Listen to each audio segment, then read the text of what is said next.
ॐ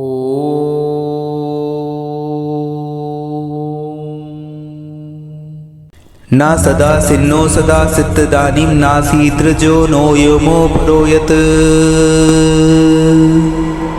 किमावरीवः कोकस्य सन्मन्नम् किमासी दहनं गंभीरम्।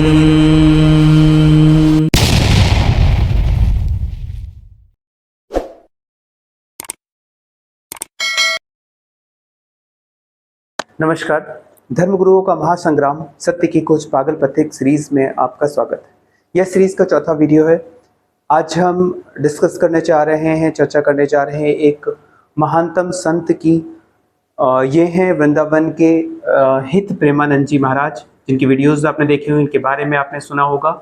हित प्रेमानंद जी महाराज जो भगवान श्री कृष्ण की भक्ति करते हैं, राधा रानी की भक्ति करते हैं वृंदावन में रह करके। तो इनके विषय में चर्चा करेंगे। ये एक महानतम संत है जो भक्ति मार्ग को फॉलो करते हैं।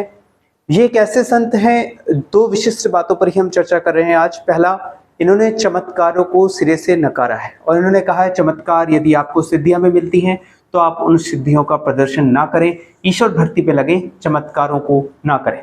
तो चमत्कारों को नकारा है। ये बहुत बड़ी बात है कि यह ओपनली ऐसा बोलते हैं कि चमत्कार ना किए जाएं, चमत्कार ना दिखाए जाएं और ईश्वर भक्ति में ही लगा जाए, सत्य तक लोगों को पहुंचाया जाए, ना कि चमत्कार किए जाए, क्योंकि ईश्वर स्वयं चमत्कार कर रहा है, ईश्वर स्वयं सबको देख रहा है। तो बीच में मीडिएटर्स की आवश्यकता नहीं पड़ती है। इस प्रकार का इन्होंने बयान दिया और बहुत ही महानतम बयान। दूसरा जो महत्वपूर्ण एक अलग टॉपिक पर हम लेके चलते हैं जो नाम जप से रिलेटेड है, क्योंकि भक्ति मार्ग के मैक्सिमम लोग नाम जप को लेकर के चलते हैं, नाम से ही सभी कुछ सिद्ध करने की कोशिश करते हैं। इस पर एक ये कहानी सुनाते हैं, बहुत ही महत्वपूर्ण, बहुत ही रहस्यमय कहानी सुनाते हैं जो इनके जैसा कोई तत्वदर्शी ही सुना सकता है। बहुत से लोगों को पता होता है, परंतु कहने की क्षमता, उसको बताने की क्षमता लोगों में नहीं होती। एक भय व्याप्त होता है, परंतु ये निर्भीकता से बहुत बड़े बड़े चीजें कहते हैं जिनको इंटरप्रिटेशन करना बहुत ही मुश्किल होता है। क्योंकि अगर आप सत्य को कहना प्रारंभ करें, लोग सत्य को सुनना नहीं चाहते।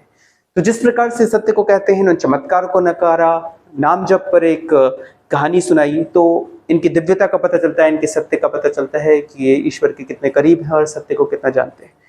कितने 20 वर्षों से लगभग कहा जाता है वो किडनी की बीमारी से ग्रस्त है, दोनों किडनियां खराब हैं उनकी, फिर भी वह सही सलामत जीवित हैं, पूर्णतः स्वस्थ हैं और ईश्वर की भक्ति में लीन है और लोगों की मदद कर रहे हैं। नाम जप पर आकर के राधा नाम जप की कहानी ये सुनाते हैं, राधा नाम जप की महत्ता के विषय में सुनाते हैं। ये महत्वपूर्ण कहानी थी, तो मैंने आपसे चर्चा करने का कोशिश की कि इस पर चर्चा करते हैं। ये कहानी सुनाते हैं कि एक भक्त था, उसे बहुत सारी चीजों की आवश्यकता थी। तो अपने गुरु के पास गया कि कोई मुझे मंत्र दो, कुछ भी सिद्धि दो जिससे कि मेरे कार्य पूरे हो जाए। तो गुरु ने तथास्तु कहा और कहा जाओ, यह मंत्र तुम जप करोगे तो तुम्हारी इच्छाएं पूर्ति होंगी। वह भक्त गया, जैसे नॉर्मल लोग होते हैं, इंस्टेंट कॉफी टाइप का, हमें कुछ इंस्टेंट चाहिए, अभी चाहिए, 2 मिनट में मैगी बन जाए, इस प्रकार से ईश्वर की प्राप्ति होनी चाहिए, कुछ ऐसा मंत्र चाहिए चमत्कार। भक्त गया, उसने मंत्र का जाप किया और एक भूत प्रकट हो गया और यह भूत बहुत शक्तिशाली था। उसने कहा मालिक, जिन्न जैसे होता है, उसने कहा मालिक मुझे काम दो। तो उसने अपनी कुछ काम बताया कि मेरे लिए ये ले आओ, बंगला ले आओ, गाड़ी ले आओ, वो सब कुछ उसने 2 मिनट में ला के रख दिया। वो खुश हो गया। पर जिन्न या भूत जो था उसने फिर से पूछा मालिक अब काम बताओ। तो उसने कुछ और खाना मंगाया, खाना भी 1 सेकंड में आ गया। उसने कहा अब काम बताओ। तो वह भक्त बहुत परेशान होगा, वह व्यक्ति कि अब क्या करूं, कितने काम दूं इसको इतने सारे काम बताए और हर पल, एक पल में वो सारे कार्य कर देता है, तो कैसे इससे बचूं मैं। अब उसने कहा कि या तो मुझे काम बताओ, नहीं तो मैं तुम्हें खा जाऊंगा। अब वह बहुत परेशान हो गया कि अब कितने काम बताऊं, काम बताता हूं ये क्षण में कर देता है, तो मैं अब इससे कैसे बचूं। तो वह दौड़ के फिर से भाग के अपने गुरु के पास जाता है, उनके चरणों में गिर पड़ता है कि महाराज इस भूत से बचाने का प्रयास करें, इस जिन्न से बचाएं, अब ये तो मुझे ही खाने को तैयार है। तो वह कहते हैं कि तुम खुद ही तुमने इसको बुलाया है, इस जिन्न को, तो इस जिन्न के लिए एक कार्य करो। तुम क्या करो, एक खूंटा बांध दो, एक खूंटा गाड़ो। खूंटा आप समझते हैं, कोई कुछ भी लकड़ी का टुकड़ा जमीन पे गाड़ दो और इस खूंटे पे कहो, जिन्न को कहो कि इस पे चढ़ो उतरो, एक बार चढ़ो फिर उतरो, चढ़ो फिर उतरो। तो उस पर चढ़ो उतरो, ये काम कर रहे थे। तो वो गया और उसने जिन्न से कहा कि भाई तुम इस खूंटे पे खूंटा गाड़ दिया और खूंटे पे कहा कि तुम चढ़ो उतरो। तो एक पाइप जैसा खूंटा या पाइप मान लें आप, उस पे कहा लकड़ी पर कि तुम चढ़ो उतरो। और उन्होंने कहा कि जब तुम्हें जरूरत हो किसी काम को करने की तब उससे पूछ लेना कि भाई अब ये काम कर दो, बाकी टाइम तुम चढ़ो उतरो चढ़ो उतरो चढ़ो उतरो। इस कहानी के माध्यम से वह एक बहुत महत्वपूर्ण संदेश दे रहे हैं कि आपको एक, यह जो मन है, यह भूत है, या आपका मन है, आपका मस्तिष्क है।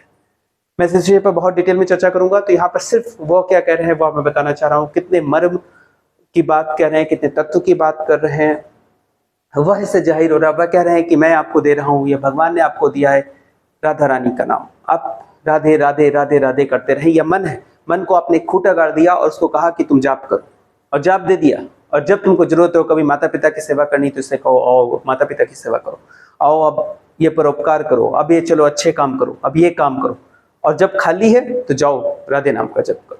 तो यह बहुत ही गहराई की बात है जो इस प्रकार का हायर लेवल का संति कर सकता है, जिन्हें तत्व का पता है, जिन्हें सत्य का पता है। इस विषय पर मैं अलग से पूरा डिटेल जीवन के रहस्य में चर्चा करूंगा कि नाम जप का महत्व क्या है, नाम जप का जो 90% कारण है वह किस लिए किया जाता है, और किस प्रकार से उससे ईश्वर की प्राप्ति होती है, उसकी जो कीमिया है, उसकी जो केमिस्ट्री है, उसके पीछे की जो साइंस है, उसको हम एक्सप्लेन करेंगे जीवन के रहस्य सीरीज में, जो मैं लगातार शेयर करूंगा आपके साथ नेक्स्ट वीडियो से। तो अभी हम इस पर चर्चा कर रहे थे, तो ये एक उनके महानतम सत्य को उद्घाटित उन्होंने किया है बहुत ही अलग तरीके से। तो इस पर मैं उनको कोटि कोटि प्रणाम करता हूं, जिन्होंने इतने गहरे रहस्य को उजागर करने की शक्ति दिखलाई और इसको ओपन किया, अपने भक्तों को समझाया कि किस प्रकार से आप मन को कंट्रोल कर सकते हैं और अच्छे कार्यों में उसे लगा सकते हैं। नमस्कार, प्रणाम।